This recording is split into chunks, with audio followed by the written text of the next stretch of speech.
let me shuttle back now to a Facebook question. I will get right back to the live callers in just a moment. Do not fear. This is from Sky, and the question is, how did the Virgin Mary become pregnant, and why did God choose this particular path to introduce himself into the world? What significance does this serve? Because it seems illogical and scientifically impossible to me.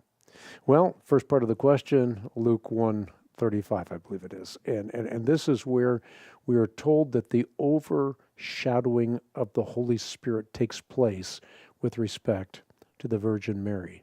So she does not get pregnant in the way of all humanity. What you have here is a miracle.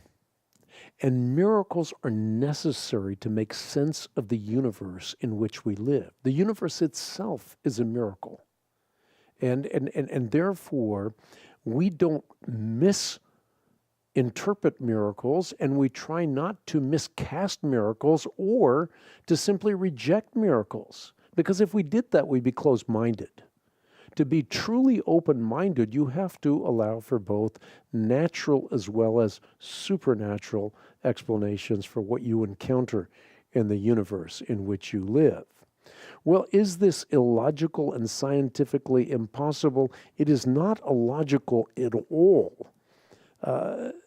God created humanity in his own image, and I think we have to get that clearly set in our mind. We are created in what is called the imago Dei, the image and likeness of God.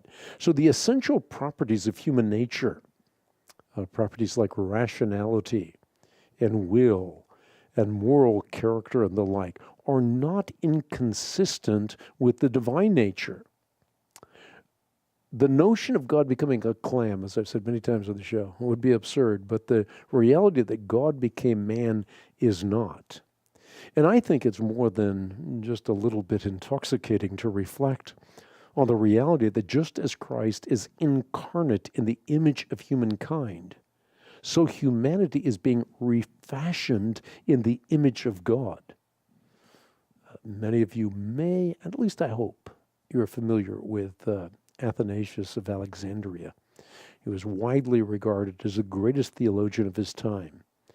And he said this: Christ was made man that we might be made God. Now, Athanasius obviously wasn't talking about becoming God as God is in his essence. In God's essence, he is ineffable, forever unknowable. But Peter explains in essence what he's talking about.